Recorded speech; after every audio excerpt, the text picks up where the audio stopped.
अस्सलामुअलैकुम वरहमतुल्लाहि वबरकातुहू। मैं सऊद पावने फ्यूचर कंसेंसस फाउंडेशन के प्रेसिडेंट की हैसियत से वीडियो बना रहा हूँ और मैं आप लोगों के सामने हीरा ग्रुप ऑफ कंपनीज़ के ताल्लुक़ से कुछ बहुत ही अहम खुलासे करने वाला हूँ। जैसे कि मैंने अभी जो थोड़ी देर पहले जो मैंने वीडियो अपलोड करी है, जिसमें मैंने तमाम चीज़ें बताई कि हीरा ग्रुप ऑफ कंपनीज़, इनका सऊदी, दुबई और कुवैत से इन्वेस्टमेंट लेना बिल्कुल इलीगल था, वहाँ की करेंसी में, वहाँ के इन्वेस्टर्स से।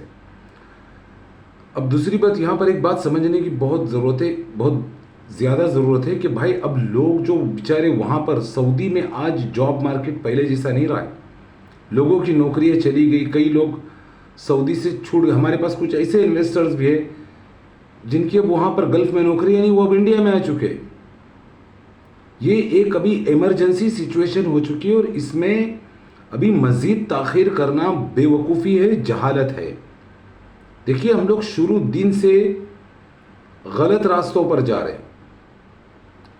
सबसे पहले इन्वेस्टर्स के साथ जो हुआ वो ये हुआ कि जब नोहेरा शेख की गिरफ्तारी हुई, फिर एक एसोसिएशन बनी, जो वो एसोसिएशन सिर्फ इन्वेस्टर्स को बेवकूफ़ बनाने के लिए बनाई गई थी। यानी ये कितनी गलत बात हुई कि एक लोगों का जो भरोसा था, आज कई लोग जो हमारी एसोसिएशन पर भी जो भरोसा नहीं कर पा रहे, वो उसी पुणे एसोसिएशन की वजह से, क्योंकि उन्हें भी यही लगता है कि ये लोग भी पैसे कमाने के लिए आए हैं। लेकिन मैं यहाँ पर तमाम इन्वेस्टर्स को इस बात का यकीन दिलाता हूँ कि ये जो एसोसिएशन हमने बनाई, ये मजलूमों की एसोसिएशन है। इसमें हमने इसीलिए इस एसोसिएशन को एमीज़ और डीएसएस से पाक रखा है। कुछ एमीज़ डीएसएस मुझे कांटेक्ट भी करे, बोले कि मेरे पास 50 इन्वेस्टर है, 60 इन्वेस्टर है, मेरे पास आपके लिए इतने कस्टमर्स हैं। तो मैं उन एमीज़ और डीएसएस को बताना चाहूँगा कि ये एसोसिएशन कस्टमर्स बनाने के लिए नहीं है। ये एसोसिएशन हम जो 500 रुपये ले रहे, ये हमारे कस्टमर नहीं, हम इन्हें समझ रहे। ये एसोसिएशन की एक रजिस्ट्रेशन फ़ीस है, क्योंकि एसोसिएशन के सामने बहुत सारे अखराजात हैं, लेकिन बाकी जो आगे तमाम काम होने, उसमें ये पैसा नाकाफ़ी है। और हमारी एसोसिएशन का यही फैसला है कि वो बोझ हम इन्वेस्टर्स पे नहीं डालेंगे, हम दूसरी आउटसोर्स से हम फंडिंग लेंगे ताकि ये तमाम मामला हो सके, चल सके। क्योंकि यहाँ पर बहुत सारी प्रोटेस्ट, बहुत सारी रैलियाँ करने की ज़रूरत पड़ने वाली है और हो सकता है कि हमारे महाज को रोकने के लिए हीरा ग्रुप ऑफ कंपनीज़ शायद कुछ ऐसी बातें बोल दे कि जिसके बहकावे में इन्वेस्टर्स फिर आ जाए। देखो, आज यहाँ पर सिचुएशन ऐसी कि हर इन्वेस्टर अब अपना मुद्दल निकाल लेना चाहता है और यही हमारा भी यही मानना है कि इसी में उसकी भलाई है। क्योंकि जिस दिन से नोहेरा शेख जेल से छूटी है, वो इन्वेस्टर्स की बात कर ही नहीं रही, वो सिर्फ पॉलिटिक्स की बात कर रही है। उनका मकसद सिर्फ सियासत बन गया है कि बस मुझे एमपी बनना है, मुझे पॉलिटिक्स करना है, मुझे इलेक्शन लड़ना है, मुझे ओल्ड सिटी को गोल्ड सिटी बनाना है, गोल्ड सिटी को ओल्ड सिटी बनाना है। यही सब वो बातें कर रही है। जेल में महिलाओं पे जुल्म हो रहा है, फलाना हो रहा है, ढिमकाना हो रहा है, ऐसा हो रहा है, वैसा हो रहा है। जो लोग यहाँ, उस बंदी को ये फिक्र नहीं है कि 2.25 लाख लोग तबाही की कगार पर है। और मैं तमाम इन्वेस्टर्स से कहना चाहूँगा कि भाई, जितना जल्द हो सके आप लोग अपना रजिस्ट्रेशन प्रोसेस पूरा कर लीजिए। 7506092414, ये इस नंबर पर हमारी एक स्टाफ हमेशा एक्टिव है। आप लोग मेंबर बनिए, हम आपकी रिकवरी की, क्योंकि हमारी जो एसोसिएशन है, हम अपने जो लोग हमसे जुड़ेंगे, हम उन्हीं की रिकवरी कर पाएंगे, उन्हीं की रिकवरी के लिए बात करेंगे, उन्हीं का डेटा हमारे पास है। यहाँ से अब पैसे रिकवर करना बेहद ज़रूरी है। देखिए, बाकी जो स्कैम हुए और हीरा ग्रुप ऑफ कंपनीज़ में ज़मीन आसमान का फ़र्क है, क्योंकि ये कंपनी कोई पॉन्जी स्कीम नहीं थी। मैं फिर बोल रहा हूँ, Heera group of companies is not a Ponzi company. ये पॉन्जी स्कीम नहीं थी, ये वाकई में एक जेन्युइन कंपनी है। ये क्योंकि पॉन्जी स्कीम्स वालों के पास इतनी हज़ारों करोड़ की प्रॉपर्टीज़ नहीं होती है, इनके पास बहुत सारे वसाइल पैसे देने के हैं। ये एक्चुअली में नोहेरा शेख चाहती है, ज़बरदस्ती इन्वेस्टर्स को बांध के रखना चाहती है, जो कि बिल्कुल गलत है। क्योंकि इसे इस बात का बहुत अच्छी तरीके से पता है कि अगर इसने इन्वेस्टर्स को क्लियर कर दिया, अपना सब कुछ बेच बाच के, तो कोई अब इसके ऊपर ट्रस्ट करेगा नहीं। इन्वेस्टर कॉन्फिडेंस इसके पास है ही नहीं। लेकिन मैं इन्वेस्टर से कह रहा हूं कि भाई, आप लोगों की जिंदगी भर की गाड़ी कमाई है और आज वो पैसे निकालना बिल्कुल इस तरह हुआ है जैसे मगरमच्छ के जबड़े से शिकार को छुड़ाना। यहां पर हम लोग बहुत बुरी तरीके से फंस चुके और शुरू दिन से हमें मिसगाइड किया जा रहा है। शुरू दिन से हम लोग गलत डायरेक्शन में चल रहे। पुणे एसोसिएशन ने जो है इतनी बड़ी फाउंडेशन, इतनी बड़ी एसोसिएशन उन्होंने बनाई और उन्होंने भी इन्वेस्टर्स को इतना बड़ा धोखा दिया। अरे भाई, पुणे एसोसिएशन ने किया क्या? कुछ भी नहीं किया। नोहेरा शेख के अगेंस्ट में वो लोग गए ही नहीं। वो लोग सिर्फ और सिर्फ जो है, जब नोहेरा शेख छूटी तो उन्होंने एक पार्टी रखी, केक काटा, फिर उसके बाद आपा आपा का गाना गाया। उसके बाद आज पुणे एसोसिएशन का ज़मीनी सतह पर कोई वजूद नहीं है।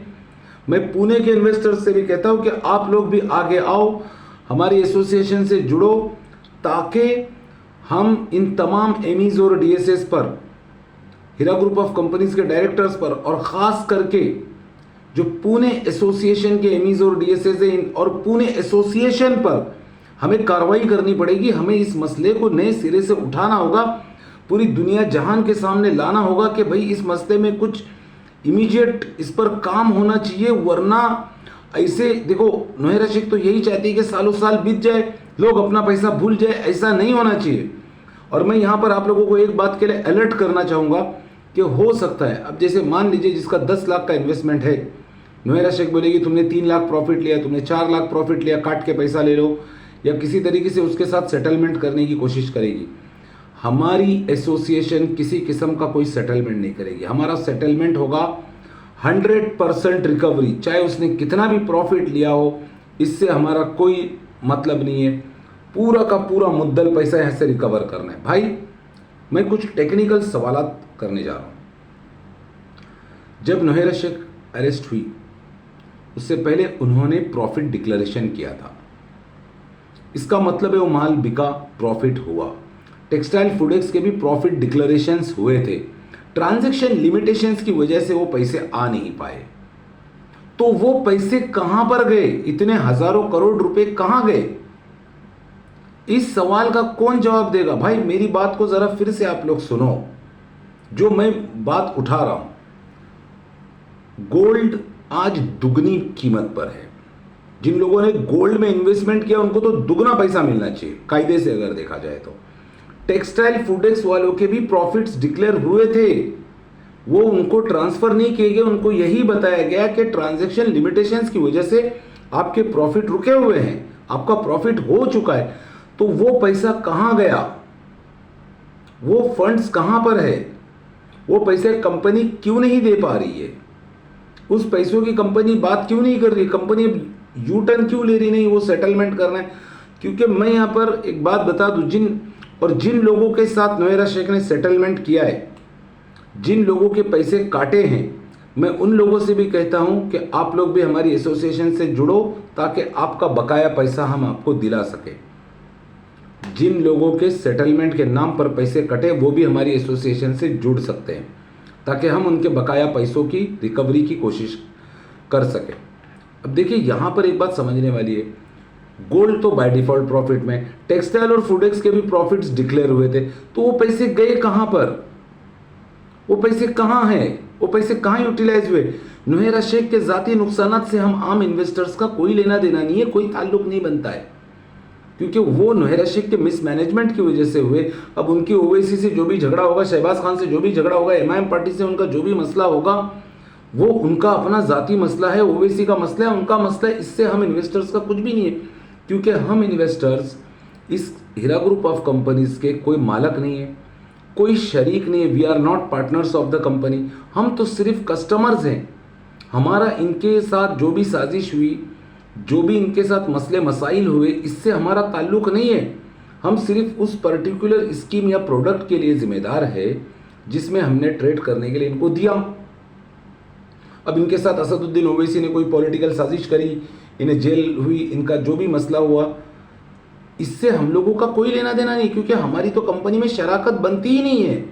हम इनके साथ सिर्फ उस प्रोडक्ट के लिए जिम्मेदार है। अगर वो प्रोडक्ट नहीं बिकता है तो नफे नुकसान के जिम्मेदार है, लेकिन प्रोडक्ट तो बिके, प्रॉफिट डिक्लेरेशन हुआ, तो पैसा गया कहां पर?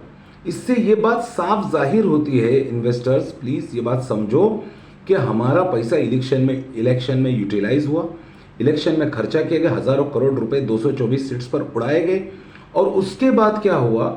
उसके बाद कंपनी का माली निज़ाम बिगड़ गया, इनके पास उतना लिक्विड कैश बचा नहीं, तो इन्होंने अपनी बेहतरी इसी में समझी कि जेल में जाके बैठ जाओ, और इनको सुप्रीम कोर्ट से राहत लेनी थी, वो उन्होंने ले ली, और आज ये कह दी जाओ। आज इवन जो बेचारे नॉन कंप्लेनेंट्स है, आज उनको भी ये प्रेस कॉन्फ्रेंस में कह दिए तुमको रियल कस्टमर तो यूट्यूब में बोलिए कुछ होगा नहीं, तुम SFI में जाओगे तो SFI की डेडलाइन भी खत्म हो गया, तुम लोग गए काम से।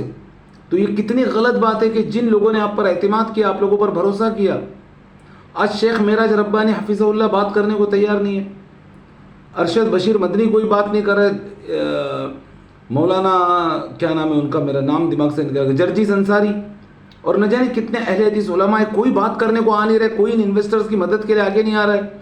आज यहाँ पर बहुत ज़्यादा ज़रूरी है कि हमें इस मसले को बहुत ज़्यादा से ज़्यादा हाईलाइट करना होगा, और तमाम मसालिक के मसाजिद में जो ख़तीब होते हैं, उन ख़तीबों को एक इस मसले का, उन सबको भी लेटर्स लिखने होंगे, सबको बताना होगा, इस मसले को हर जगह उठाना होगा, मस्जिदों में उठाना होगा, हर जगह उठाना होगा, रैलियाँ निकालनी होगी, प्रोटेस्ट करने होंगे।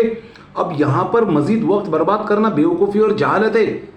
यहाँ से अभी पैसों की रिकवरी फौरी कराना है, इन पर जितना प्रेशर बिल्ड करना है, चाहे इसके लिए MEDSS को अंदर कराना पड़े, कंपनी के डायरेक्टर्स को अरेस्ट कराना पड़े, इन सब की प्रॉपर्टीज़ को अटैच कराना पड़े, या फिर पुणे एसोसिएशन पर कार्रवाई करनी पड़े, पुणे एसोसिएशन के एमीज और DSS पर कार्रवाई करने पड़े, सब करना पड़ेगा। हमें अब बहुत ज़्यादा मुतहर्रिक होना होगा, अपनी आवाज़ उठानी होगी, बहुत ज़्यादा इस पर काम करना होगा, मेन स्ट्रीम मीडिया को इस मसले में इन्वॉल्व करना होगा, BBC उर्दू, BBC हिंदी, अल जजीरा, सब जगह, इवन सऊदी, दुबई और कुवैत की गवर्नमेंट को इसमें इन्वॉल्व करना होगा। बहुत इसमें मेहनत है, बहुत इसमें काम करना होगा, तब जाके कहीं हम लोगों को मसले का हल निकलेगा।